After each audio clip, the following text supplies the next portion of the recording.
Hi, it's the Urban Lady Prepper. I wanted to wish Happy Mother's Day to all the moms out there, especially my mom. Hi, Mom. Love you. I wish all of you a day of relaxation full of love. If you think gardening is boring, you haven't been following the Chocolate Botanist, Derek Haynes. This was a fun interview about debunking videos from other creators and where history and plants collide. Want to smell good during the apocalypse? Like random Michael Jackson references and eating good when others are fighting in the parking lot? We got you.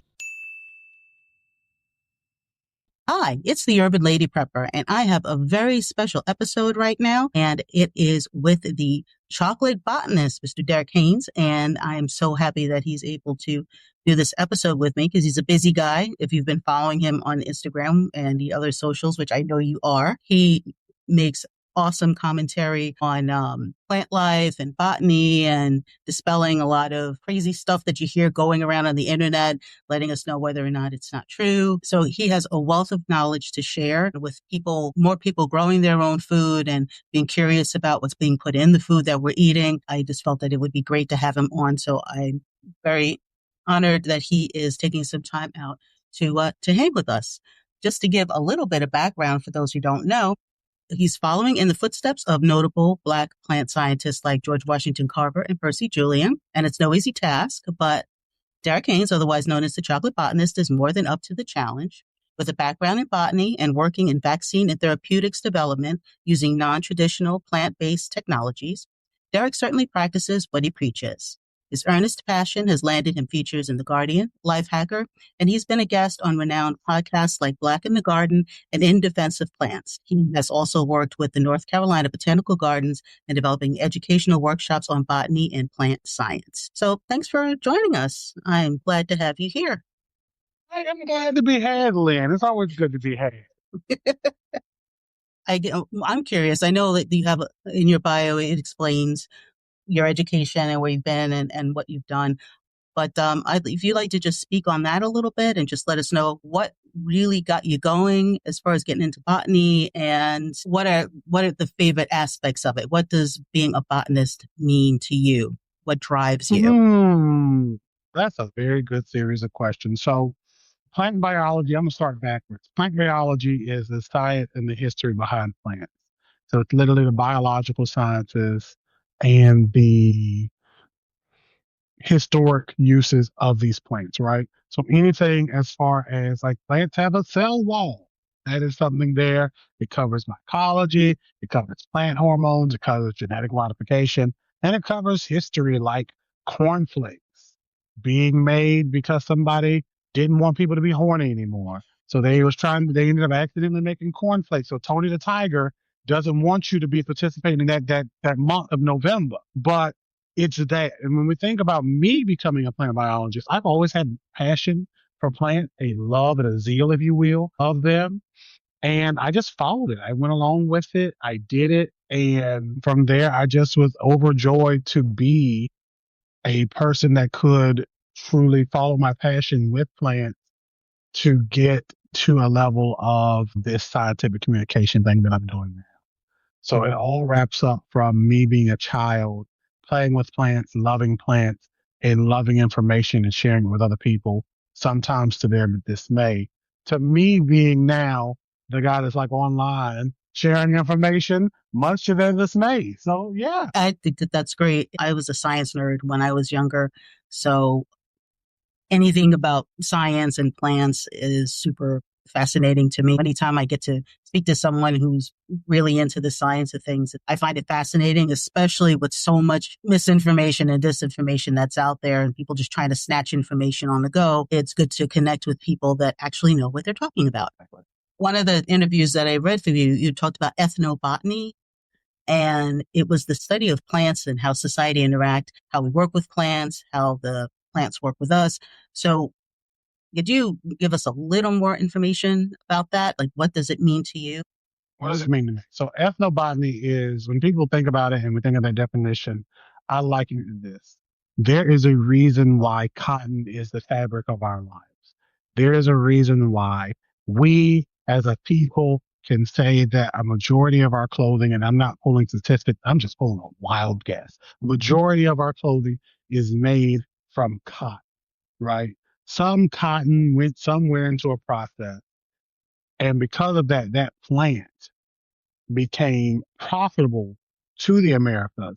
And because of that plant, 11.5 million enslaved African people were snatched from their country and brought here. So that one plant didn't do that itself, didn't rip its roots out of the ground and start whipping Negroes and saying, go on and work now, right? It didn't make America racist. Howsoever, in the events around all of that is inspired and led by the plant.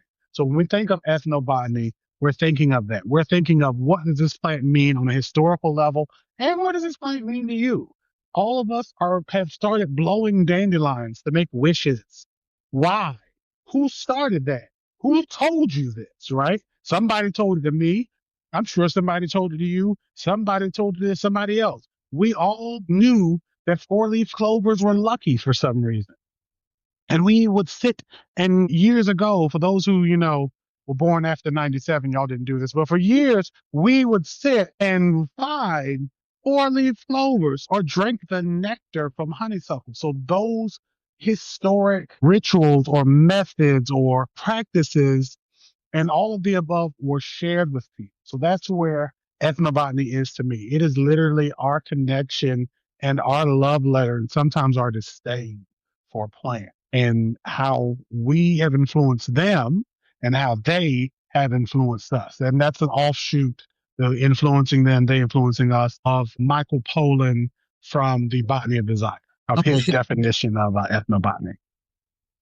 Well, cool. I mean, it's a lot. And as you've said, I think we had a point where we were super connected to the land, and then we got up to the point where we're not connected at all. And of course, we have a close history to that because we were out in the fields and doing these different things and just learning from whatever we took from the motherland to here and then integrating, I guess, whatever was growing here. And we found our way to make things work. So how have you integrated that into what you do every day? How do you integrate that history combined with modern botany? That's a very good question. So I say history and speak of history regardless of how offended someone may be. When we talk about history, history isn't a thing that you can just jump upset at, right? It may be upsetting, but you should not be offended. So if what I say offends you, if you find yourself offended, then you have to do some soul searching and see what's wrong with you.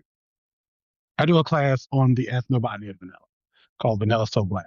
And in that, I talk about Edmund Albius, who is the botanist, the horticulturalist, and the reason we have vanilla in such plentiful amounts as we do today. An enslaved child who was 12 figured out, or 10, really, 10 or 12, figured out a technique that you use by hand. You have to pollinate vanilla orchids by hand.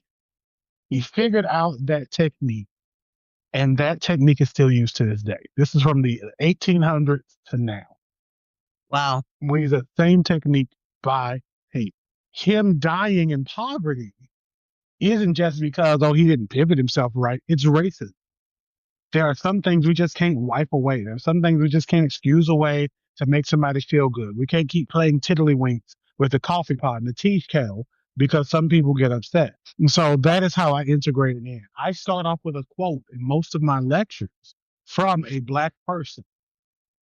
In most, there's one I do it from a green person because I do Kermit the Frog. But outside of that, it's a Black person that I do in most of them. I will find a way to throw in historical facts about plants in. And even when I'm doing my social media talking, there are certain ones where I will be like, hey, if you're just upset that a Black person said this and the Black person is a scientist, just tell me that versus giving me a bunch of, hemming and hawing. So I just try to be myself. I try to be legitimate, and I try to be unapologetically me, unapologetically Black, unapologetically botanical, while also recognizing what that means and what I need to do to walk into this space. I hope that answers your question. Yeah. And just it gives folks an idea exactly of what your point of reference is and how you teach and the history that comes along with it, because that's going to be important. Speaking frankly, the way that they're scrubbing history off of everything and scrubbing history out of American history, because our history is American history, I think that's a very important thing to do, to constantly keep the stories going, because we don't need someone else to hold our stories. We always need to keep telling our stories. The way you're doing it is great, because you're not just teaching history, you're showing how it relates to daily life as things get more and more interesting. And as I said, people growing their own food, not really knowing where to turn for information. So it's great to have sources that are active and know what they're talking about. So we can go to this person and say, okay, I heard this crazy thing. Does this thing work? But speaking of planting things, I noticed that you are a flower guy. What is your favorite flower? I know you mentioned you like lilies, but lilies is my favorite flower. What is yours? I love lilies and daylilies. So Asiatic lilies, which are Liliaceae and that family, and Hemerocallis or daylilies. I also love spider lilies or like chorus. I cannot remember what family they're in. I think they're in the Amaryllis family. But I love those flowers as well. Lycoris radiata. Beautiful red flowers. Those of you who are anime lovers, you watch the anime, and I'm not talking about Tina Turner, you will love a beautiful Lycoris because you've seen it in some of your favorite anime shows. Outside of roses, which I think are just the queen of flowers, those are my favorite. Everywhere I've been, I've always ended up with lilies in the yard without me even planting them. So I don't know if that's just a me thing or if it's just the universe speaking to me, but it's always great when I went there. This place has like the pink ones, which of course I don't know names, that have like the spots on it. Mm-hmm. Last place I was at had the big orange daylilies, and they were tall and just gorgeous, and the smell, yeah. So do you have any other favorites?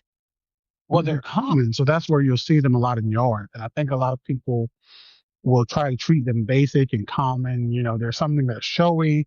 People just love them and they may not know what they are. But for me, they're just beautiful because there's such a diversity there.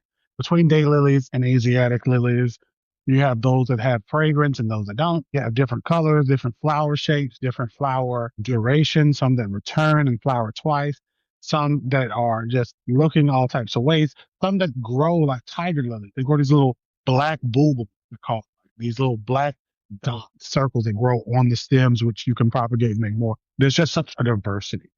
So that's where I like them.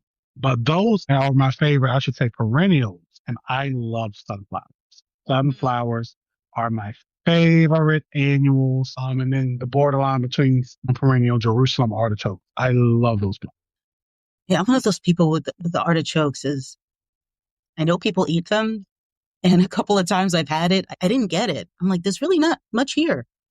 It's Are you really talking not. about regular artichokes or Jerusalem artichokes? Uh-oh. So okay, so I'm already showing not so smart with certain things. Yeah, it's picking Mm-mm, up. don't say that. Um, but yeah, the one where you take the edible and you're supposed to scrape it with your teeth, and I'm like, how is anyone supposed to live off of this? This is not. Okay.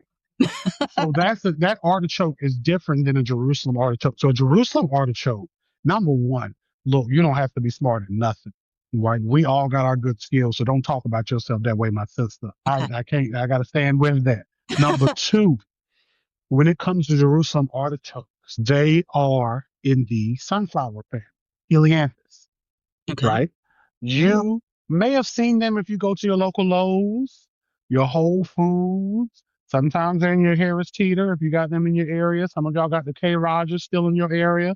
Go there. But anywhere where you'll get like some decent grocery food, you go to the vegetation section, they are unassuming little tubers. They look similar to like small potatoes, almost like a thicker turmeric, but it's different. And it's like a little tuber. It's starchy, not as starchy as a potato, but it has kind of a nutty quality to it as well. Hmm. And these tubers you can grow in your garden. You could take a couple of inches and get a lot because they can be, depending on how you set up and how your garden is set up, they can be a little invasive, but they are natives to the Americas. And they grow these gigantic, 10 or so foot tall, weedy looking sunflowers. So they're Hmm. just beautiful to me. Thick stems. They could just put on biomass like nobody's business. You dig them up, you eat a bunch of them, save a couple, and you just start it over again. So you could literally prepare them almost like anything you could do with a potato to a certain extent. Okay. I'm huge on substitution and with Mm. food scarcity and food insecurity and Mhm. all that, just encouraging people to try different things, to start expanding your palate. Because even when things get more difficult or more scarce, people are still going to gravitate to what they know until they can't have that anymore.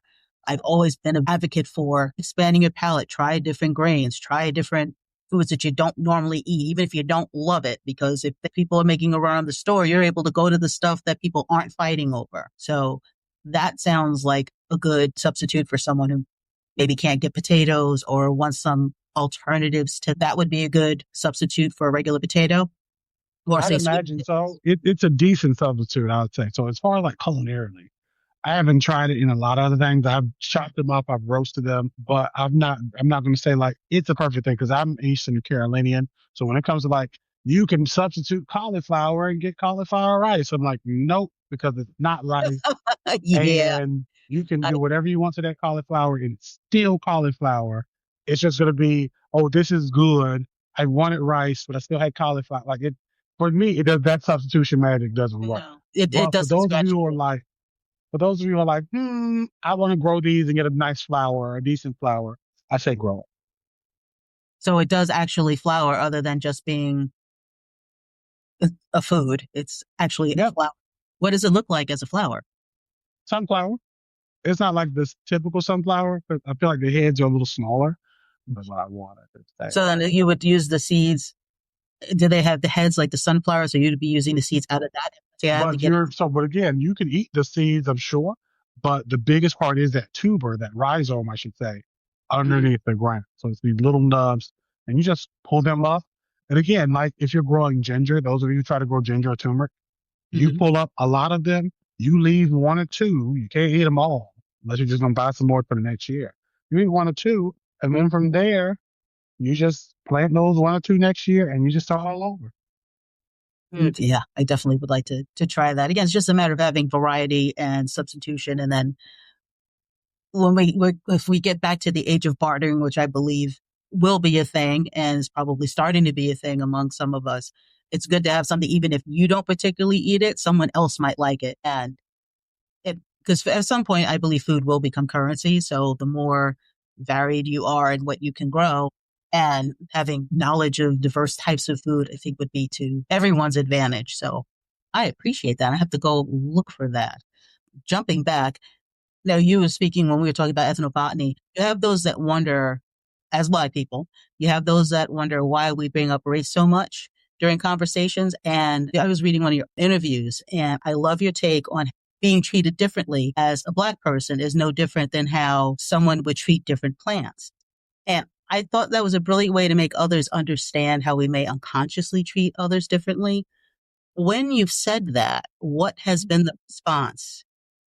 I don't If even remember saying that. That's a why. Where did I say that? Go ahead with the rest of your question. I don't remember. Well, just just getting some more background because trying to not ask the same old questions and that hit that hit me pretty. I thought that was a Think you're different. thing to say. So yeah, but you had said that that would help us understand how we may unconsciously treat others differently. And I'm like, man, I wonder how people reacted when he said that to them because that made me immediately go, "Ooh, wow." So I'm gonna tell you like this. There's a lot of people. I say a lot of stuff. I'll say this because I do not remember saying that. It sounds familiar. It sounds like something I would say. It does sound like me. It sounds like my voice, but I don't remember saying that. But what typically happens is in the moment when I am just going and talking and God just shoots me some metaphor, simile, or whatever, the people are in love with it. And it is rare that a person will hear that and come to me in my face and be like, Mhm. "Oh, Dad, I meant to be a little sensitive." Like they rarely do. Now, on the internet, the keyboard clansmen, as I've been calling them recently, will come up and call me everything, all types of N words. I should have been slavery should still be going. We should have never gave these Africans degrees and all this other stuff. These are like actual quotes.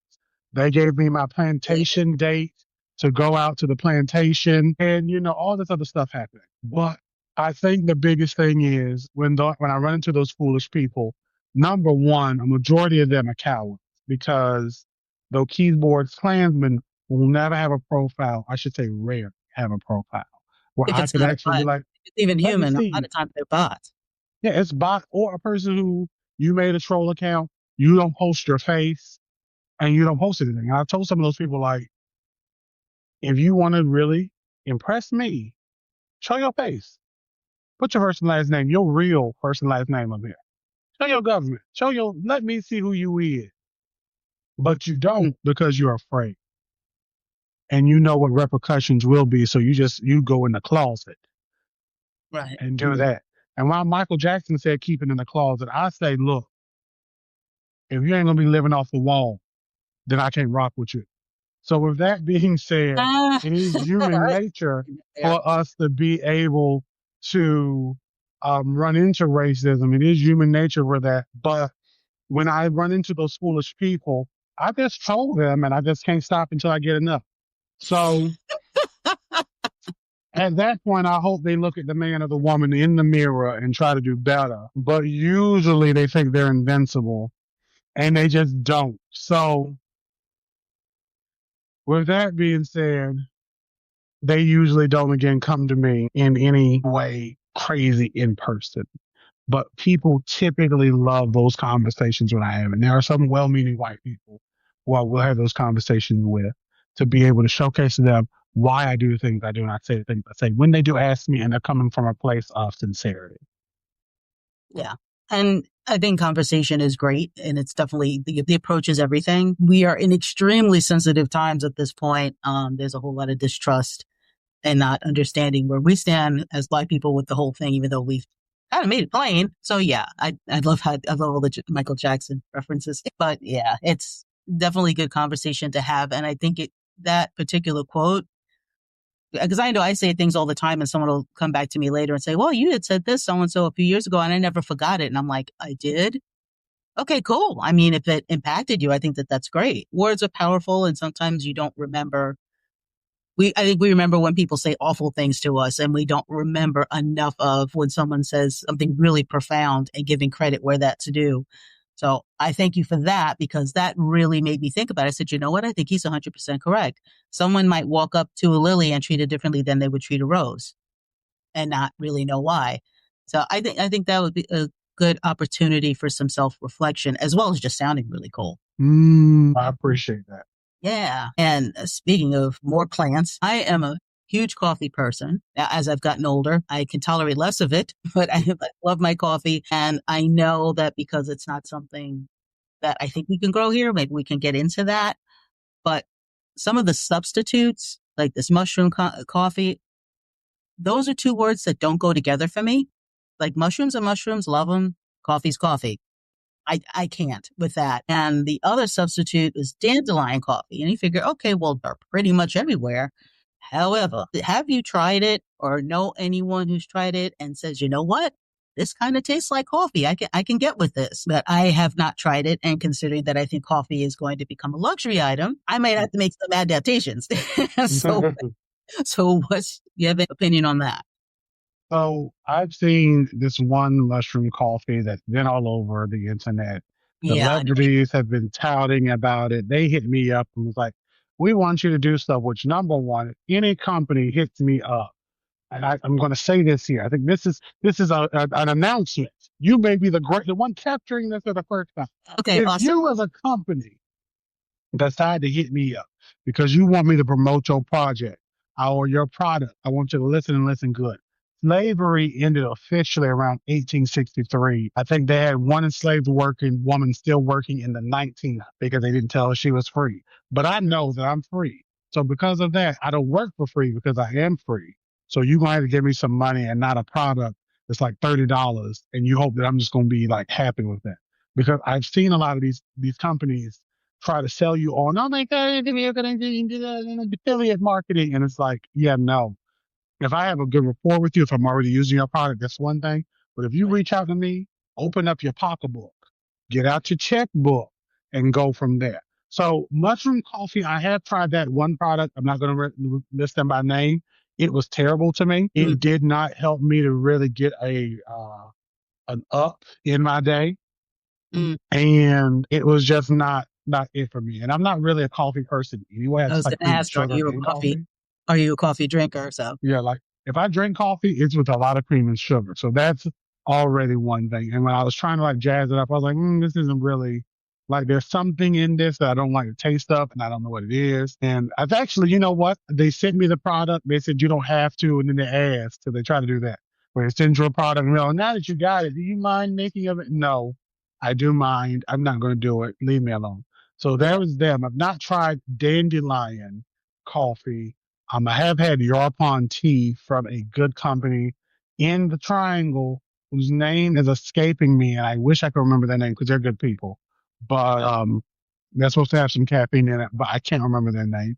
But when it comes to these substitutes, like I mentioned earlier, when you get a substitute in mind for me, especially being an Eastern Carolinian, I have to keep in mind there are some things where you can substitute and it tastes just like the substitution.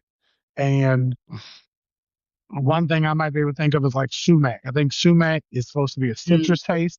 So when you use sumac, it tastes like citrus. I've made lemonade before using lemongrass. And Hmm. because lemongrass has such a beautiful lemon taste, it doesn't have an acidic bite of it, but it has a lemon taste. It's like, oh, okay, great. This is great. I got like, a thing going here. That's But how I when feel about lemon balm. That's how I fell in love with lemon balm because it had the lemon without the bitter.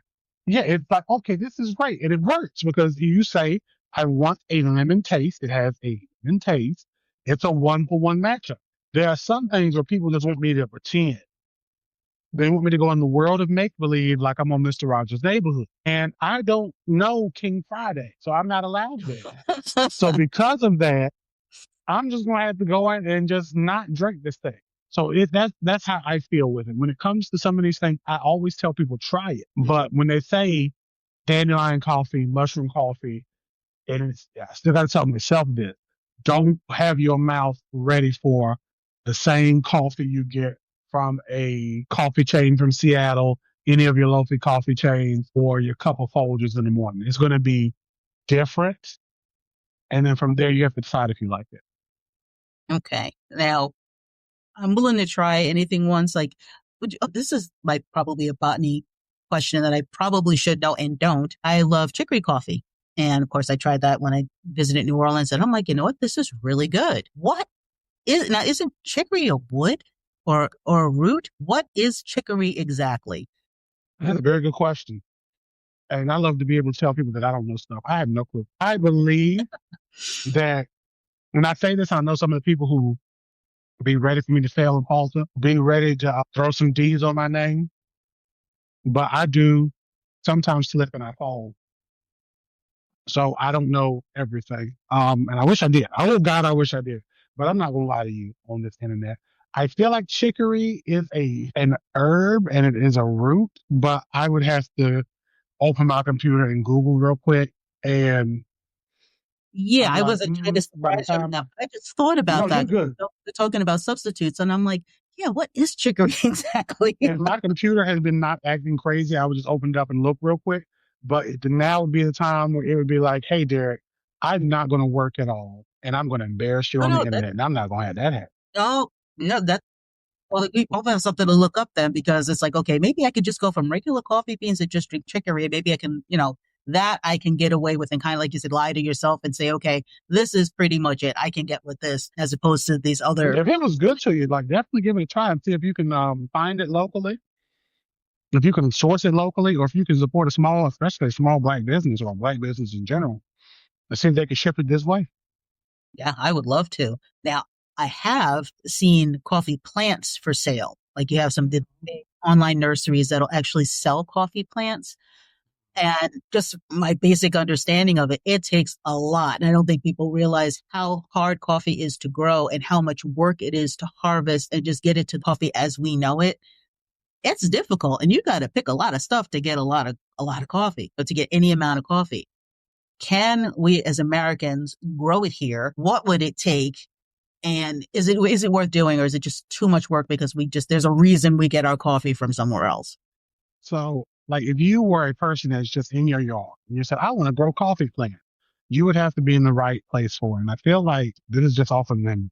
When it comes to coffee, coffee is Arabica. Coffee comes from warmer climates, and I can't remember if it is native to Africa or South America. I want to say South America, because I'm getting its history mixed up with chocolate. Whereas the natives ate chocolate, the seeds to get energy because they were in higher elevation areas. Which could be coffee. I could be mixing up the stories. So sometimes that happens to me. But when it I mean, comes to that, we can't do chocolate either, which is another item that is going to become a luxury item is chocolate. well, yeah, unless you literally, like I met some people a couple of weeks ago who got some cacao beans Hmm. and they were fermenting their own chocolate because chocolate is a fermentation process. Coffee is, to get into where we love it, is a fermentation process. A lot of people just be Yeah. like, oh, Hershey don't just go out into the forest and they knock on a tree and then a Hershey bar falls down. Wonka didn't just walk out there with them Oompa Loompas like that. He just said, and then they just fell down, right? But it's about the fermentation. So to get the beans fresh and to then sun dry them and let them ferment to the different stages of carve, the different roasts is Hmm. already one thing that some people just may not have time for, much less trying to grow them. And you are doing your home gardening. You may not have the time to ferment a bunch of beans and have them ferment for however many weeks it takes for them to dry out, much less you trying to make sure that all the woodland creatures, if you're fermenting them outside and you're letting them dry by the sun, they don't get taken amok or that they just don't mold because that happens when they're growing them on scale. Some of the products can be lost, right? And growing those plants, you can't really, I don't believe you can grow them in the United States. Like we grow a lot of products for a reason because our climate is amenable to them. Now, granted, with climate change, who's to say in 50 years what you could actually grow? But we can grow them. Now, you can grow in North Carolina at least, which is zone 8 now, formerly zone 7, tea camellias, Camellia sinensis, right? And you can grow them and in a couple of years be able to process the leaves and harvest the tea leaves and make your own teas, which is still another fermentation process. But at least then you're picking leaves, which are still certain year leaves, certain age of leaf, versus waiting for a bean to form after a plant has been flowering. If Yeah, you, I know it's some very people, labor intensive. yeah, it's labor intensive to get some of these things that we enjoy, and this is why we don't do it. To get a lot of the produce, any of the produce that you're eating, your fruits, your vegetables, your spices, your fancy things, and your organic drinks, there was a lot of blood and sweat and tears that went into that product. No matter, and especially if it's ethically sourced, there's even more to make sure that they're not going the cheap way, the unethical way, which still has a lot of blood and sweat, but it's just a different level, different trauma in it. Yeah, So, I think people don't realize just how dirty the coffee and chocolate business is. It's a very and vanilla. dirty and dangerous business. So, yeah, those are two items that I think we take for granted and expect to always be here, not understanding what the process of growing it and then getting it to us. What that whole process. It's a process, and then there's human people behind these processes, and it's good to remember that. But as you said, with global warming, I think there at some point there will be nothing we won't be able to grow as things get hotter. I'm in Atlanta, and it came from Urban Homestead. That was one thing she was saying. She says, I joked about how I would get the Farmer's Almanac every year, Mhm. and then I would forget all about it, and then look at it when I saw the next year's edition come out. And she says, "Yeah, you really have to trust their online version because with the way the zones are changing, anything in print is probably not going to be relevant because with everything changing."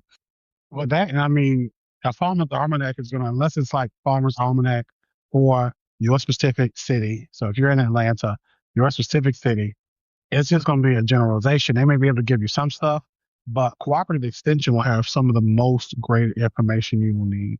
And this is where I always push people toward going to your local extension office, your horticultural extension office, your county extension office, your cooperative extension office, whatever you call it. You extend yourself out to them people, and they will be able to tell you in your county, this is around the time you should start this, to get this and harvest at this date, to do this and to use that, and la da da da da. Yeah, I'm a huge, and thank you for saying that because I am not anywhere near a master gardener or anything like that, but I always champion, like, if you're going to grow anything, go to your extension office. I always champion the extension office. And not only do they give you the information, especially, the bug information, the plant information, they also give out stuff. They give out seeds, and Kim was saying the one she was at, they were giving out rain barrels. Like, that's pretty sweet. It is. Now, granted, because of the political climate we're in, that may be changing and not happening much anymore. Well, But yeah. and before that, they weren't rolling in money, but they could often work out deals and get stuff. Companies wanted to give something away, they give it to an extension office, company writes it off, extension office gives it away, boom, right? But they are definitely a great resource to use them in your local libraries, especially for seed libraries from that. Awesome. And good. Like I said, I think that people really just need to take advantage of that, especially while you can, because as you've said, we don't know how long many of these things, again, that we kind of take it for granted, are going to be around and available to us. Everyone, definitely look up your local extension office and just go for it.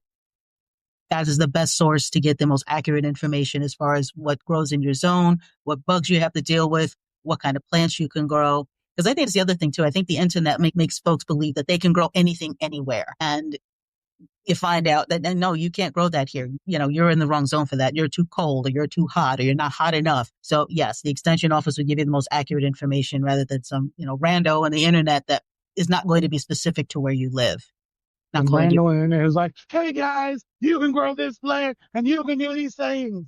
Oh my goodness. And that is the next question I have. I think that's how I found you, because I do follow at Creative Explain and watch them. You can put these seeds here and you can do all these things and pour these things in these plants, and it makes all the difference. And this kind of tit for tat you have going with him, it's been a thing. And I've tried a couple of a couple of suggestions that he did, and they didn't work, but it did make me more curious about different tips and techniques that maybe I haven't tried before. So with all of that, with the back and forth, do you see a value in creators putting out information that may be wrong or unproven if it gets people more interested in gardening and growing their own food? Or do you think it would frustrate a beginner if they don't see results from these different suggestions? So, number one, this ain't a tit for tat between me and him, because in order for it to be that, he would have to respond. And he doesn't even respond to the people in his comments, much less me. That's And number see, I one. thought he might have Number two, responded. he's never said nothing. Some videos may have been deleted after I done a remix to them, but the way my technology is set up, you can delete your video, which deletes mine, my reply or my remix off of the Instagram. But I always have a backup. I throw it right back up. I throw it right back up. And I'm sure that frustrates some people's apple cart, but I don't even care. So when it comes to that, my answer to that is a resounding, and this is not to you, but this is to the creators who are doing this. Hell no. You cannot give out fake information and just be like, well, people should try it, because that's where a lot of people will come to me. Well, people should just try it and see. And my response to them is they make rockets run on hydrogen fuel. Should you put water in your gas tank? Because water has hydrogen atoms in it. Well, no. And I'm like, well, how do you know it's not going to work? Have you tried it? And then people look at me and they're commenting, yeah, this is not going to make it. It's the same thing. You have a scientific understanding that water in your gas tank is not a legitimate thing to do. And then you look at me as a plant scientist because you somehow think plants don't have science. Plants is just witchcraft and lore. And you just snap your fingers and you play Lady Gaga tracks to your your amaryllis is in them. You play some Nicki Minaj and Beyonce to your po-pos, and then the plants just roll up and they grow, and you cover them in coffee grounds and manure, and they just eat it. They don't do that. So it's a real science behind why we do what we do, whether you're a botanist, a horticulturalist, a mycologist, an agriculturalist, a floriculturalist, whoever. So I can't stand this misinformation being put out, because there are some people who just be like, well, I do it and it works. And it's like you're doing 30 other things. When you say banana water works, you also bought some other fertilizer. You're using soil and air fertilizer in it. You're doing other things. You're not just doing banana water, no matter how many times you put it online. I know you got other stuff in the background. And number two, this is the biggest thing, like you, there are people who are like, it didn't work for me, but you kept going. But there's some people who are like, this guy I did a podcast with, Patrick Cloud. He was like, he did all this stuff this man said. He had gnats all on his patio. He got rid of all of it, and he never went back. So he gave up completely while Creative Explain is lying on the internet.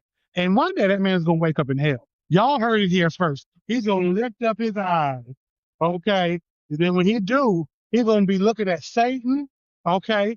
Satan and whoever else is in hell, I don't know. Whoever you think is there, he gonna look up at them and they'll be like, "Why are you here?" And he be like, "Well, I was lying to all the children about playing." And they're gonna be like, "Yep, God don't like that one. That's why you here." So that's maybe we cut that part out. Maybe I went a little too far, but that's But a little too far. I don't know. You see how you feel later when you're editing it. But it's a, it's what I hate. yeah, and I see it. I guess it could go either way. I guess my thing is I just try to encourage people just to try different techniques, and maybe some will work and some will not. So I guess that's why maybe I'm willing to experiment because I've already grown some stuff. So it's like, okay, well, I can afford to take a chance on this, but Some for people some, can't. yeah, So and some and when like people are like, not do it again. and when people are like experiment, and I love to experiment because I try some stuff too, but I'm experimenting based off of knowledge, right? So I can't just be like, I'm going to bury these fish heads and all this stuff under my plants because, and somebody online said it. I'm just going to see if it works for me. Well, no, you have, because you don't have the knowledge in the background. In the same way, going back to the car, okay? I'm not going to wash my car with Dawn dish soap. I'm not going to experiment and be like, let me put some laundry detergent and wash the outside of my car. It's amazing. Now, when we say experiment, and this is where I love to talk to people about this, right? Mhm. We say experiment about the plants because sometimes that's a low value for some of you all, right? And we will say, I'm going to experiment with the plant and I'm just going to try this, right? And we want to feel like a scientist. And while you may discover something on the odd chance that the leagues of scientists around the world don't know, I swear to you, if you go to your cooperative extension office website, you go to a legitimate plant person on the Mhm. social media, they will be able to tell you before you even invest your time. Hey, I wouldn't try. If some person came to me and said, I want to do this, what do you think? I say, well, look, I wouldn't do it, and here's why. I'm gonna freeze the banana peel. I got all these banana peels frozen in my freezer. Some of you do. And I'm gonna get them in the water and I'm just gonna see. That's you're not seeing anything. And if we talk about experimentation, and I'm gonna get off my Mhm. soapbox in a second, experimentation means I have a control, something that's I'm not doing anything with. I'm just doing the regular way. And then I have this thing that I'm going to experiment with over to the other side, right? Mhm. So on my left hand, on my right hand, I have my control. This is where I've been doing. And on my right hand is where I tried something different and I've seen, and then I measure results after. And I do this a lot of times, a lot of times, hundreds of thousands of times, if you can, even just hundreds of times sometimes, and say, okay, let me see if I'm actually seeing something here and if I'm seeing something. And when we're looking at that, we're testing and measuring stuff. So we can see, okay, did this actually work or was it just a no effect? So Right. that's where I tell the people, look, before you go and fix yourself to experiment, we don't experiment with our cars. You don't put, or some of us don't. I've seen them cheapskate people back in the day. You don't cook food in your dishwasher. You don't experiment with that. You don't experiment with saying, let me mix these cleaners up in my house. I'm going to mix these household cleaners and I'm going to see what they do. We don't do that because we know I can hurt myself. Yeah. Hey, at least some of us do. Some people I've seen, they just pour stuff and they just be just bubbling. I'm like, you about to pass out and I need to leave here. That is some gas you just made that, okay, you're not going to make it. You ain't gonna make it. But we'll see, and that's where I'm like, we choose experimental plants. We're like, oh, that's safe. But it's like, you could hurt your plants. You could waste your money. You could ruin the soil you have. You could set up yourself to have a fungal disease within your house that could be prevalent. You could make it an environment for gnats. You got gnats all over in your food everywhere. Now, you're wasting food and time that you can never get back. You can go and spend 20 cents or $3 on seeds, but you can't get them 3 or 5 hours that you done had doing this and knocking gnats out your face. You can't get that time back. No. Yeah, and I guess for me, I guess it made me more curious because I've already had the experience of, okay, I've grown things in the dirt, and I wanted to try hydroponics. And when I was talking with Kim again for Urban Homestead, I was like, okay, is it me? They grew, but it wasn't quite the same. Like they were edible, but it just seemed like there was just, and there's differences. But because I had the experience with the growing the other thing, when this didn't come out, I just had it was an experiment because I'd Yeah. already done it the other way. I had a basis of comparison. So I guess the final word on this is if you are a new gardener and you're trying to grow plants or food for the first time, use your extension office, go to people who are actually botanists and people who are already growing things and not people making shorts for views. Exactly, Mundo. Go to the real over the RW.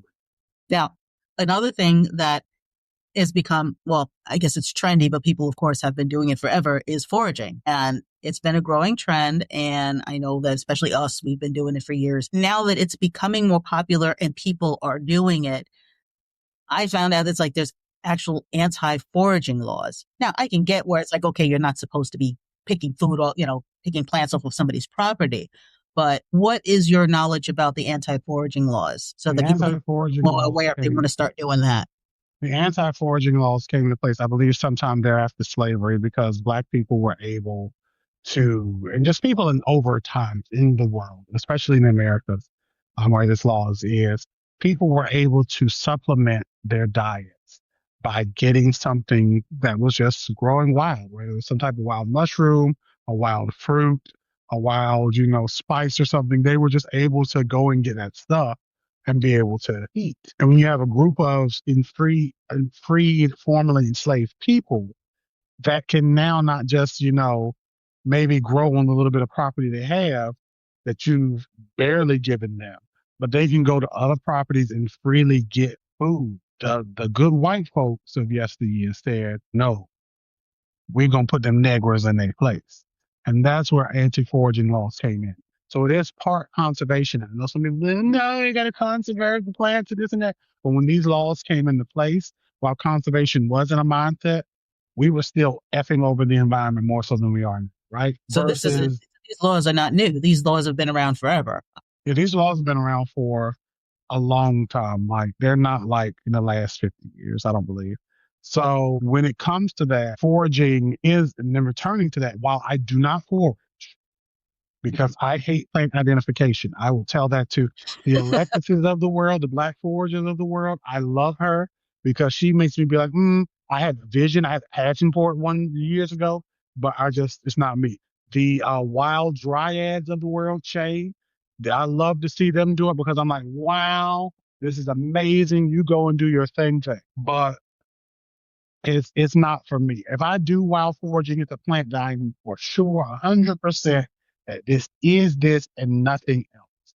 But it's not something I do nearly as much as some of my other foraging um, friends have done on the line. And again, it's a beautiful thing for us to be able to go out and not grocery shop. You're not grocery shopping. You're not taking every individual, but you are saying, like, hey, there's some out here. Like, I could actually give you a real recent story because I forgot about this until just now. Oh, okay. I had walked to Jersey Michaels because I said I wanted a setup. On my way walking there, I passed a patch of flowers and looked a little odd to me because I'm like, well, what are y'all look so? And it dawned on me they were onions. Hmm. They were a patch of onions. Now they looked in full flower different than the wild onions I've seen here. I didn't compare it to see if they were like what species of onion it was, but they were this beautiful onion, almost like walking onions. There's just a bunch of them. It looked like they just already formed in the seed head. I foraged and took a couple of those wild onions and brought them here with me. So they're now in my patio. Now again, I didn't take everything, but I took a couple and I went on about my business. I've done that with some dandelions. I've done that with passion flowers. So it's something that I do love, and I say for people to get into it.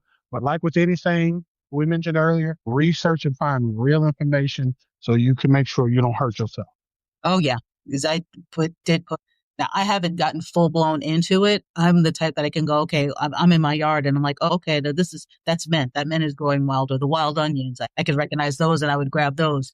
But for somebody really getting into it brand new, it's like you have to be so careful because, like she said, happy snacking, don't die. Because you can very easily, especially with certain things look like other things.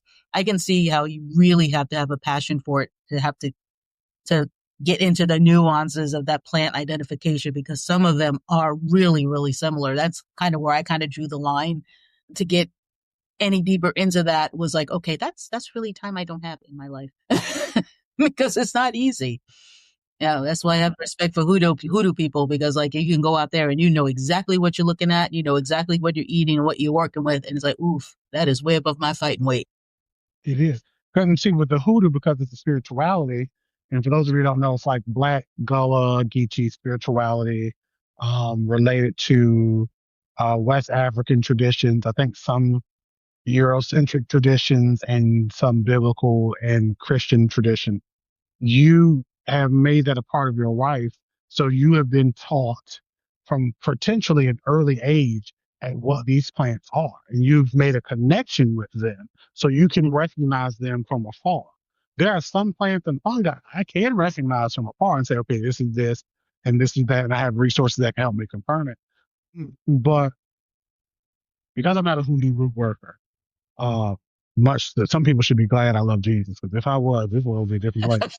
And because I, again, just like plant identification, like going down the keys and really making sure, because things that are dangerous can often grow beside things that are edible. I'm like, Mm-hmm. yeah, no. And I liken it for people so they can understand. It's like if you ever went out somewhere and you see somebody and you like, this is my friend. Sometimes you may not call them out. You may be trying to get closer to them, and then you realize it's not that person at all. That's what plant identification is. Now I've done it where I've called people out before. I'm like, oh, this is my friend, and it's not them. It looks like them. Okay, I grabbed a kid many moons ago thinking he was my brother because he Nope. looked like my brother, had the same clothes on. And this was a long time ago, like over 10 years ago. And I'm like, why are you fighting me? And I look and it's not my brother. My brother's like, what are you doing? And I'm like, again, like I think I was maybe like 15, 16. So my brother would have been like 8 or 9. And I'm like, what is this? You're not my brother. I'm sorry, kid. So whoever that kid is, I hope they're not too traumatized with a 10-second interaction. But it's like that. Yeah, me. Yeah, and he's like, what? And he wasn't saying anything. Like kids, if you had spoke up and said, I don't know who you are, then I'm like, oh, of course you're not. You're my brother. But regardless of that, that's how I envision it. Like we have to be super, super careful because these plants can really wreck your life. Yes. I'm originally from New York. I'm usually from the Northeast, and I'm sure this is totally not unique to that. But the perfectly manicured lawn, I think that's probably just an American thing in general. We have to have this big, expansive, green, perfect lawn. And to me, it's like, okay, that's a lot of wasted dirt that you could grow something on. Since people are trying to grow more things and are making better use of their yards by actually growing some stuff on it, because we tend to use so many chemicals in that lawn, is there any redemption in those lawns? Like, don't touch it for a few years and then maybe everything will be out of it. Or once something's been chemically treated like that, just forget about it and just use planting beds. So I'm going to piss a lot of people off when I say this. Chemicals don't bother me at all. And I know some people are like, well, dangerous versus dangerous. But unless I am spraying my yard with like a systemic pesticide, meaning that it goes into the plants, which makes those pesticides not food safe. Outside of that, if you are saying you have the space and the opportunity, the time to grow these plants and to feed yourself in the yard, right? You don't have an HOA breathing down your neck. You don't have four-legged deer or the two-legged deer going to, worry about taking your stuff. And if you do, you know kind of how to deal with either of them, then grow. And what I usually tell people, when you are trying to transform your whole life, okay, if you are blessed enough in land and you're trying to transform your whole life, I tell them to start with one area, one section, maybe like a pot. Because here's why.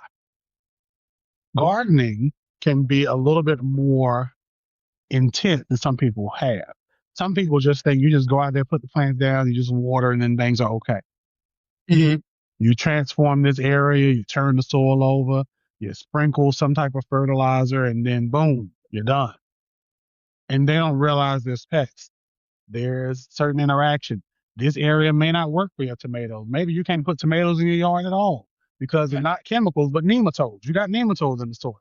Maybe you put everything in and it's beautiful. Maybe you put everything down and you're like, where's my stuff? Squirrels are taking everything. You got kids running through your neighborhood, through your yard, eating all your cantaloupes. You don't know, right? Right. So Or it's trial and error. Because it's it, that you might get something and go, okay, there really is not enough sun for this, or there is too there's much sun real, for this. there's too much sun, right? And that's where the research helps with you. That have to sometimes just do it. Like I'm a whole botanist, but I'm like on my patio, I had to learn, okay, this actually doesn't get the light that I think it does based off of the reaction I'm seeing from the plant. This, even though it rains, the water doesn't just rain all over my patio because even though the patio could be wet, that was just a tablespoon of water across, spread it real good. It's not going to help my plant out. So I still got to water, still got to do something. So sometimes it's actual like actualization in doing it.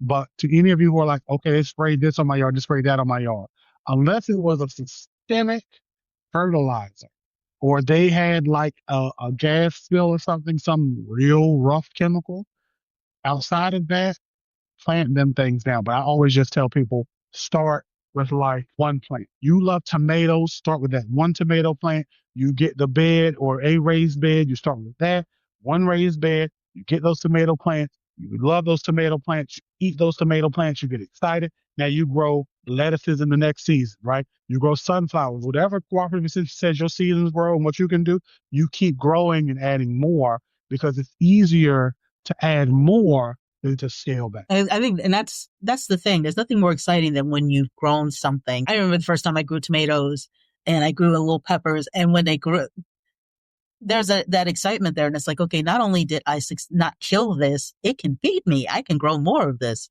And then you cut into it and you remember that taste of that fresh pepper off the vine.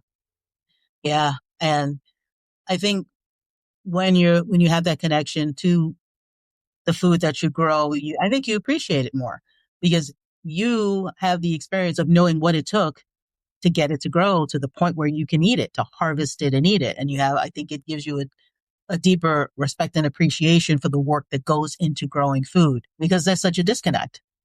People are so disconnected from the source and are unaware of the processes and what's involved. And you just feel this sense of accomplishment. Like it's one tomato. I remember the first time I grew like a few tomatoes, little tiny cherry tomatoes, and I had those little hot baby peppers. And I sent a picture to my dad and he was like, yay, what are you going to do with that? And I'm like, you're so busy. Point. What am I going to do with it? I'm going to eat it. When Eat I it. grew my first garden that really was actually like doing something reasonable and I had flowers and things, my grandmother's roses, she wanted roses. I put roses out. When I was able to take crops of plants and to do this and to do that, growing loofah aegyptica and all these other things, like I was like, it's a win. And I've been growing plants for well over 15 years. I am 34 and I've been growing plants great for well over 15 years, but well, yeah, over around 15 years, but typically growing plants in general for well over 15 years. So I'm like, it's always magical to me. Every time a seedling comes up, I'm like, hi again. And I'm so excited. And I'm like, this is it. Every time I get a transplant from the farmer's market, I bring it to my house. If somebody says, you want a seed? Of course I do. Yes. I want a piece of this. Of course I do. House plants even. I'm like, oh, you're growing, you're rooting, you're looking so beautiful. Like it's that joy to me. And we all deserve that joy. No, and it is. And whether and for me, it's when I said, okay, I'm going to be brave now. I'm going to start sprouting, do seed sprouting and just growing the sprouts and just seeing what happens with it. And I got the wheat and I got, barley stuff. And it's just watching them sprout because it's new. It's like it becomes new all over again when you try something different. But I got to ask, me and Kim were talking, she grew loofah and I'm like, wow. And I was one of those people that didn't realize that loofah was a plant. And she's like decided that she wanted to grow it. And they said, if you decide to grow this is pretty much all you're going to grow. And then she got to the point where it just, it just grew. She's like, it's almost like a weed and she could not grow anything else. It really almost took over stuff. Was that I, your experience, or you didn't get that? You didn't get that deep into it. I got deep into it, but because I am an overachiever, that's never just the only thing. So that's for some people the truth, right? Lufa aegyptica, give it a quick botanical breakdown, right? If Hmm. you were doing like a cut of this for the social media, this is the cut to do. For a quick botanical breakdown of Lufa aegyptica, it is in the Cucurbiaceae family, right? A cucurber. And we love cucurbers because we love cucumber, we love pumpkin, we love the squashes, right? We love those gourds that are in that family. The watermelon, the cantaloupe, the honeydew melon. Those babies that are in that family are delicious, including zucchini. I knew I was forgetting it. So when it comes to that, it can grow a vine similar to that. But what I've learned in zone 8 here, and I think we're in the same zone, you and I, and Ken Thusly, zone 8, formerly zone 7, is once you get it started, you get, it has a low germination rate, severe low germination rate. So the stuff I do to get that germination rate higher, once you get it started and outside around April, May, June at the latest, and it gets a nice good root into the soil, around July or August, it just explodes. If you already have it in, and by May, by June, July, it exploded. It took over my ex's house. It took over I had a community garden in a garden in northern Durham. It took over that section of the community garden because I planted it to grow up a fence, and I had it grow up a fence. So it got out of my bed to the fence behind it and grew up it. And then that Wow. fence was going to support it as they grew the loofah. And the loofah are not a sea sponge. A lot of us think that. I used to as well. But it's literally the inner cellular network, cellulose network rather, of this squash once it gets to a mature level. And you dry Wow. it out, you peel it out, boom, and you got all these seeds and this beautiful mesh loofah, which is dope, so dope. So they tried to take over, but because I heavily fertilize and I heavily water anyway, that's just my default. When I see them, I'm like, okay, so I'm going to give you what you need. I'm already going to have your soil pre-ready with everything you need. And I'm just going to go, especially if I'm having a good summer. We're still going to have Mhm. everything else looking just as beautiful. My mints are going to be majestic. My flowers are going to be phenomenal. Any of my herbs are going to be horticulturally hot shots. There we go, using them H's. And they're going to be looking just lovely. So it can be a lot, but I'm also too much. So it doesn't bother me. When you're already extra, doing extra comes naturally, right? Exactamundo. 'Cause I thought about that. I said, man, that's got to be fun. I never have to buy a sponge or anything like that again. I could just grow my. I was like, You okay, that can. that might be a little bite of more than I can chew with that. You literally just grow one, and then there's ones you can grow that are not like long but are round, so you can use them as scouring pads for your dishes. And just Interesting. any of those like gourds that are heavy producers, like bushel gourds, bottle gourds, they can be very heavy producers. I tried to do the gooseneck gourds, but that didn't really work out for me. Once I get a house and some land, I'll try it again, and I'll be like the gourd king. Yeah. One last question because I know we ended up we ended No, up you for a ask me minute. whatever you got to now. I got some time. Ask me what you got. Well, if you did have a plot, what, and again, I have to approach it from a preparedness standpoint because that's my thing. If anyone has land to plant on or to grow anything, what would you recommend would be safe go-tos? And we can default to our zone, 7, 8, 9. Hmm. What would you recommend? Or if there are any that you really could just go anywhere, because I always felt like you could just throw a potato in a plastic bag and you could get potatoes. Like they seem like they can grow in anything anywhere. So what would you recommend that someone who wanted to really get into it and has the space to do it, what must they do from a preparedness standpoint that would be impactful? So if you were trying to feed yourself and supplement your diet, right? I'm just going to be generalist, but I'm going to be specific to my zone. I'm going to be generalist first, but then zone out of what I would do. I always tell people, think about what you eat. So when you are growing flowers, that's one thing. You love the flowers, they're pretty flowers. That's nice. But what you actually eat, take a note of that. So there's a lot of people who will be like, I want to grow leafy greens. Okay, great. And I want to do them now.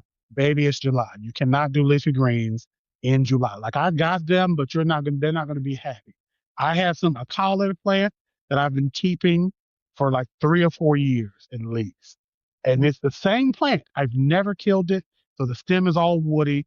And I'll show it to you after this. But Oh, okay. if we still have enough light outside. But think about what you eat, the leafy greens, the vegetation you eat. And then cross reference with a cooperative extension. Okay, I can grow this at this time, this at that time, this at that time, that at that time. Because like we mentioned earlier, there are people who you will follow who are in California who can grow stuff all year long.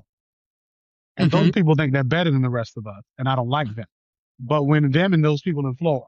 But when it comes to that, from there you have to say, okay, now that I've seen that, let me put it to work. So for me, you let me get a half an acre of land at minimum. Okay. Cause I've been Hmm. thinking about this for years. I am going to grow loofah because I love to be able to give plants away, right? That's not really a preparedness thing, but that's just me loving to be able to give stuff away. I'm going to Hmm. have my varieties of mint growing because I can take them and dry them and use them for teas, tinctures, things I make for my hair, my body. The people love it when you smell good. So if we got to survive and I smell delicious and like mint, the people are rubbing and touching on me and I need that. Okay. I like for beautiful people to rub and touch on me. I don't know what you like, but that's what I like. That's I don't part have a two, problem with right? You say, well, you don't have a problem. I hope not. So that's two. Number three is the vegetation. So during the fall and winter up to the spring, I'm going to be doing my leafy greens because I do love collards. I love kale. I love mustard greens. I love turnip greens. I'm a Southern Negro. So because of it. that, I'm going to be eating those things. I'm going to also grow some of the herbs that I might like cilantro, not cilantro, dill and fennel. I'm really working on growing those as well. I'm not a cilantro person. Tastes like soap to me, so I would Oh, skip you're one over of that. those. Okay. I am as well. I will grow some beets. I'll grow radishes. I'll grow carrots because I do like some of those things.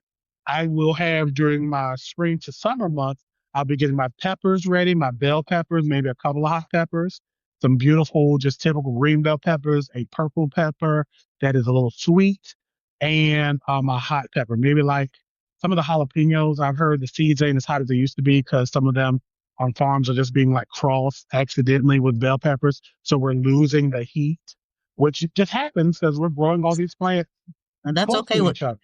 Yeah. I'm a wimp. I grow banana peppers. Those banana peppers are, I grow them because that I can handle. I may say, let me do a cayenne pepper, a hot pepper, because I do like a little spice. I like it. So I would do those.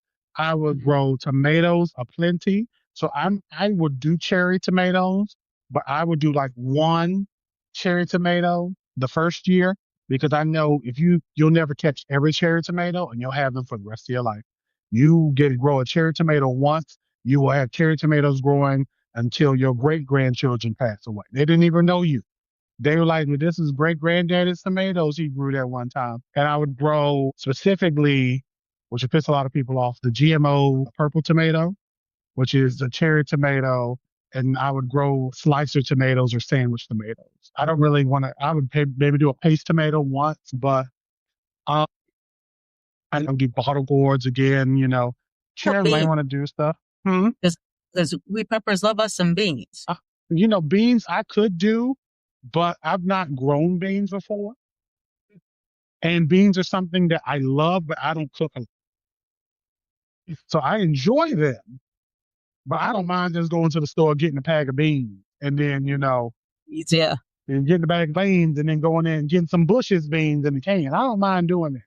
I'm going to grow rosemary, lavender, thyme, and oregano. I'm going to grow onions and garlic, which is fall, winter. And some are summer, spring, but I'm going to grow onions and garlic, elephant garlic, and there's garlic. probably some other Cruelly, vegetables. cruelly underrated. Elephant Yeah, garlic. elephant garlic. People don't know. I make a tea out of that. I'm gonna grow, and I'm gonna have some ginger. Oh yes, I use it for if I'm like, I get a little elephant garlic and mix some stuff up with it, and I would grow those things and some lemongrass and just other herbs that I've known and love, and I would have a space for ginger to grow in some pots, and then I would have some mobile beds or mobile pots where I would have like Buddha palm and other citruses that just can't grow here. so I could just move them in and out. And I would maybe have like a greenhouse or something for them Yeah, I on was going that to say, property. it's like, that's the thing. Or I'm actually in the process of moving, so I haven't been able to grow squat. It's very frustrating when you're a prepper and you can't grow food. And I'm moving to New York, so it's going to be a completely, moving back to New York, I should say. But it's a completely different climate. So, In community gardens, you go and hit them up, and they may be giving out, especially now, they're giving out food. They're growing food to give away. You go to your local community garden. For those of you who don't have land, and you're like, I want to go something, see if you can get a bed, a plot, see how much it is, see if they have any scholarships for you if you're like financially insecure, and then see when they're giving away food, and they'll give away good food, good food. yeah, I think that's one of the things that Kim was doing. She says, yeah, absolutely. The community, there was things that she knew that she couldn't grow where she was because she didn't have the land, but she was able to do that at the community garden. And for those who are used, I've been in the South for so long at this point, I'm used to having space to grow stuff, and growing any method other than outside was just to experiment. Like I experimented with hydroponics or in grow lights and things like that. But that was after I grew stuff outside or in the dirt. But for folks who are in urban areas, definitely check out your community garden, and don't be, and don't feel like you have to be Farmer Joe when you first start out. Just start. But I'm a big proponent of, if you don't eat it, don't grow it. You know, grow what you are going to eat. It should be in order of what you absolutely must have, what you like and have on occasion, like how you feel about beans, and stuff that would be easy for you to grow based on where you are, and that maybe you could trade for something that someone else has. Yeah, it's like a bartering iron. Like, I'm not crazy about potatoes. I can take them or leave them, but I know I can grow them easily, and maybe someone else will have something that I want, and then I'll have potatoes to give them. I always felt that was a good way to look at it for someone who has the space to grow more than one thing. Yeah, I'm agreed. Yes. Awesome. Are there any words of wisdom, since we are still in the season of growing stuff? Do you have any recommendations or tips or inspiration for anyone to get out there and do plant things and garden things? Friends, if you are growing or attempting to grow your plants this year, congratulations. Regardless of what happens, you gave effort. And effort gets an E. E for excellence, which is what happens after you give enough effort. When you are cultivating a garden, a lot of things can happen. There are some years where I've just been like, hey, I can't really do tomatoes. I used to have a touch for tomatoes, and it's kind of left me. I don't know if it's the water quality in where I live or the quality of me or some combination thereof, right? But it happens. Life happens. We change and we evolve just like landscape. So don't let your landscape of your garden and how it looks detract from you. Don't let it take away from you. Don't let it bring you down. So I say to you all, please keep yourselves with excitement, with joy, and find somebody's legitimate information to make sure you don't grow mold and gnats in your gardens and in your home. Oh, okay. Well, I appreciate the conversation. I appreciate the time that you spent here with me. We kind of went there for a good while. I definitely appreciate that, and I'm sure that folks got some very good, valuable information out of that. And plus, listening to you speak never gets old.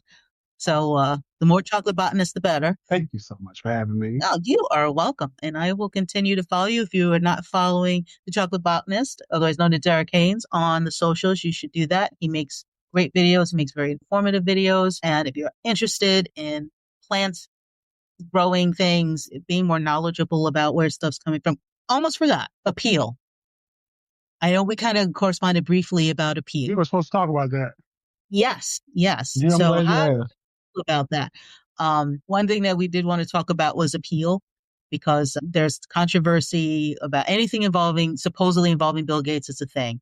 Anything put on food now has become a thing because we've all become, and I'm not going to lie, I'm this way too. Anytime you turn on, they put something else on the food, you're kind of like, what are they poisoning us with this time? And I'm a Gen Xer. We were the guinea pigs. Any additive, color, fake thing, they tried it on us, which is why we are the way we are. Part of the reason why we are the way we are. It says, yeah, they're putting this coating on the food. We're like, they're trying to kill us. And, I just because it's been out there, and I did say, yes, there's this coating on there. And I made it as a point of news because I believe it, Paris Teeter, Trader Joe's, I think Trader Joe's, and I could be mistaken, were one of the ones that they put out saying that they would not sell food that had it on there.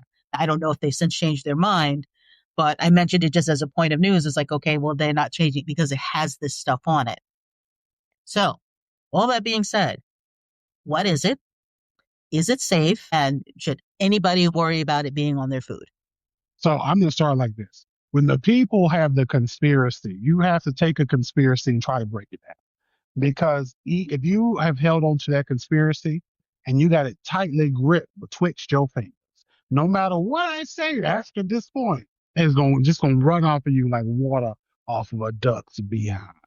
When it comes to conspiracy, we cannot say these mega billionaire rich people are greedy and they also want to kill us. Because if they kill us, who is working? Exactly. So Who it else are they can't going be to both. kill you? It can't be both.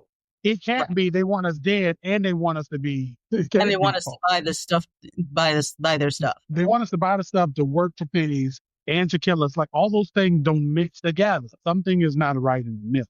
So that's where conspiracy doesn't become like it becomes a conspiracy because it's not logical. It's not based in fact.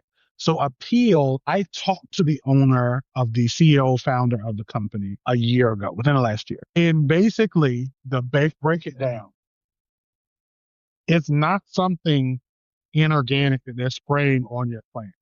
They're literally taking something the plants already make and spraying extra of it. So all of your plants have plants. I should not say plant. All of your vegetation that you're enjoying, the produce that you love as far as like vegetables and fruits, have a layer of something called a cuticle. That cuticle, that is a layer that basically serves to protect that ripened ovary for a little bit from the vestiges of the world. So what does that mean? That means my eyes would start burning. Them conspiracy people must be throwing hexes on me. They they are trying to get me, but Jesus is stronger than them. Evo shut up, shut up. So when it comes to these cuticles, it's literally this component of like oils and a network of that in order to protect your ovaries from immediately being broken down by, and again, ovaries of these plants being broken down by molds, by diseases, right? All the things we're eating as a vegetable, for the most part, has a ripened ovary, right? Excluding like things that were that are growing underground. And again, for the most part, for that too, like peanuts, something growing underground, but technically it's the thing. But either way, so you have this ripened ovary that, after being traveling here and there, touching here and there, going here and there, rots at a certain Okay. Apeel said we can take this layer, harvest it from other waste foods, and just condense it down and spray it up there. The amount they're spraying on is negligible. Like Okay. it's not enough that you would even be able to register it on like a look Apeel. It's just a light, literally light, almost microscopic film that they're just adding another layer to. And the reason I even say when conspiracy theorists, I've seen this thing where before Peel came out, some people were like, they're spraying wax on the fruit. Because look at this. And they were scraping the cuticle off of like apple. And they're like, see, it's got the wax up there. And it's like, well, that's just how they come. That's how they come. So Apeel isn't this big thing to take you out. It's not this big thing to make you sick and to do this and to do that. Because quiet as it's kept, if they did it for 10 years, like they used to do a lot of stuff they used to roll out and just did it quietly, you would be none the wiser. And the only thing we would notice is less food waste. And that is the reason why a company like Apeel exists. We throw away enough food Oh, we waste that so is much food. ugly, right? We throw Too. away things that are not even rotten. They just don't look appetizing. A bell pepper that just looks a little debilitated. It looks a little rough. An apple that looks a little rough. Sometimes when I see these things in the store, I have to stop myself and be like, I don't want that one. I want the bell pepper that looks like a bell pepper. And I have to say, okay, dear, It's not actually red get enough. the ugly It's one. not green enough. It's not green enough. It's got this spot. It's lopsided. I'm chopping it up to saute it. It doesn't matter, right? But I will still do that. Apples. I have to tell myself this apple I'm about to turn into juice it doesn't matter, Derek. You're not going to paint a still life of it, right? Like we're cut it and we're putting it in pie. We're putting it in our, it doesn't matter what it looks like. Nobody's going to look and be like, did you give me a misshapen apple in this pie? And like, Miss nobody's apple doing in that. this pie. It says no Right. one ever. I'm not eating this slop. They throw it against the wall like Suge ate it. So it's not happening like that. What happened in addition to that, we've all seen food in the grocery store rotting on the shelf. There's more in there, which is wild. We have so much food, but it's rotting, but people are starving, but we also don't make enough food to feed ourselves. And we're in this cavalcade of BS in this world.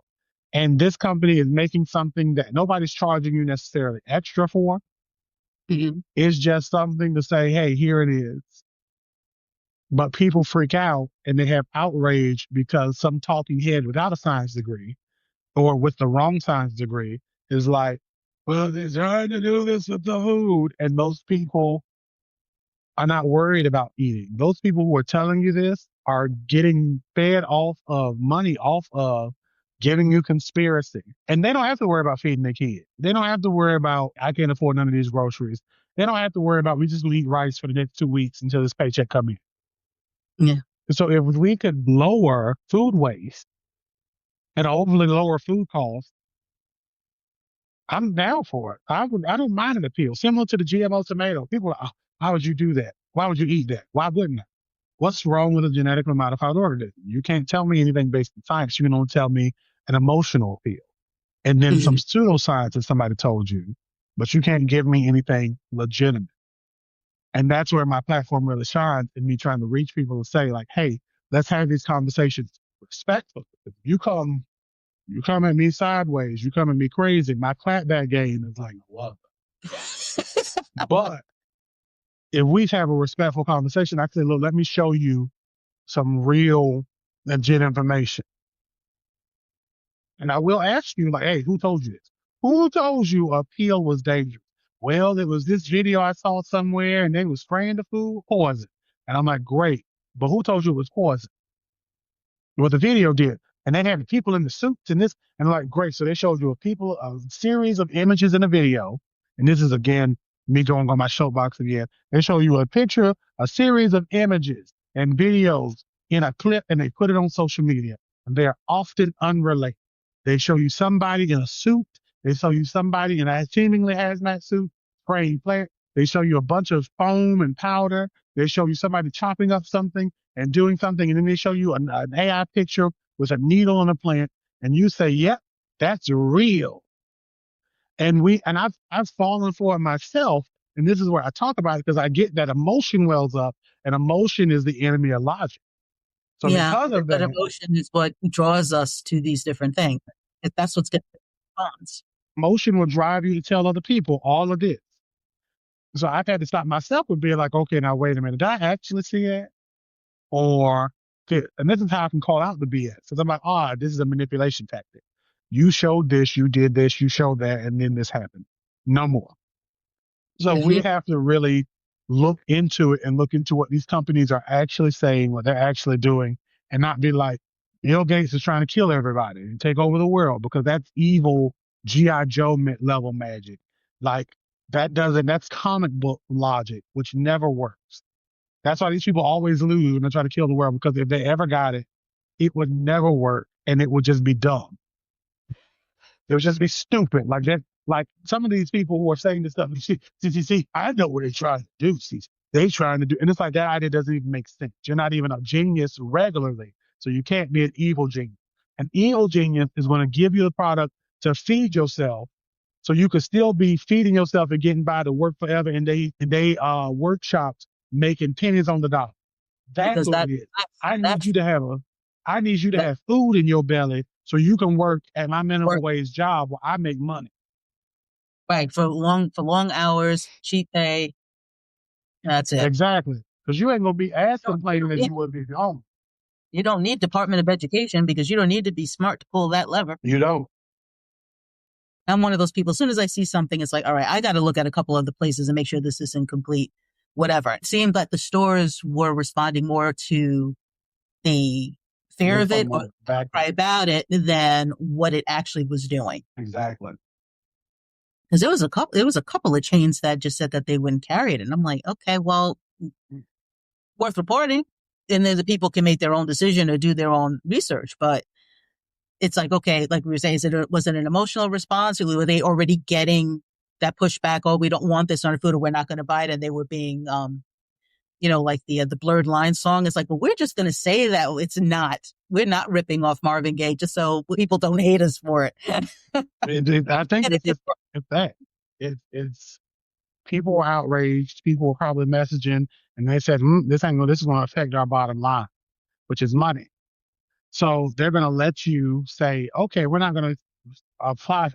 We're not going to have vegetables with this product that will save you all food and to get all these." Because the big people who say, "Okay, I'm going to make this decision," they don't got to worry about where their food is coming from. Even whether it has the appeal or not, they're still going to eat. Yep. It's us regular people who have to be like, do I got the money I need to have? And that's the one thing. The people that don't care about how our water and air and food are being polluted or affected, they're not getting their stuff from the same place we are. They can always afford to get stuff that doesn't have those things affecting it. Even if it does, they don't have to worry about lack. And that's what I'm leading to. They never have to worry about lack. They can have their stuff sprayed all day. Their stuff is already set to the side in their house, in a pantry underneath the building. So it may still have appeal up there, but they don't have to go to the store and fight for somebody over it. Their stuff is in a perfect climate control situation where it's never going to work. Meanwhile, I got to go to the grocery store and check my strawberries. You know what I mean? Yeah. Yeah. And that's the thing. I think, especially with everything coming down now, with food prices have not come down, people. Anyway, with all of that, with food becoming more expensive, and frankly, a lot of stuff's just going to become unavailable because, as we were talking about earlier, there's so much stuff we can't or don't grow here, either because we don't have the climate or it's labor intensive. As regular people, obviously, have to be a little more picky because we have to make our dollars stretch. Billionaires, not so much, because they will always have. It's us that have to worry about not having, which is why we should all try to be a little more self-reliant with our food. Because at the end of the day, we know what's in it because we grew it or we made it. You can't see, but he's nodding. I agree. I forget this is just audio because I was like, I used to be nodding. You got it. This one has to be your first video one. You have to let them see me and you. You glowing. Her skin is looking beautiful, y'all. Her hair is all glowing and moisturized. She got on these beautiful glasses. Okay. You got somebody that you got a significant other? No. I was gonna say if you did, they didn't need to let you on the camera looking like this. Yeah, I don't even know if I turned on the video capability because I'm such a spaz with this, but that means you just have to come back on again. Look, and I'll be up here again. You just let me know when. So yeah, but thank knowledge is power, people. It is. All right. So thanks again, Derek, the Chocolate Botanist. I know I said this already, but we'll say it again. Check him out on the socials. If you are not following him, you must follow him. He is entertaining and knowledgeable. And as anyone interested in plants or growing their own food, he is definitely one of the resources that you want to use on the internet. So thank you guys for listening. And if you have any questions, you can always reach out to me on urbanladyprepper.com. And of course, my podcast every week, new episode every Sunday, and sign up for my newsletter where we talk about different stuff. Now that we have a plant resource, we know who to ask in case I come across anything weird. So everyone take care. And until next time, this is the Urban Lady Prepper signing off.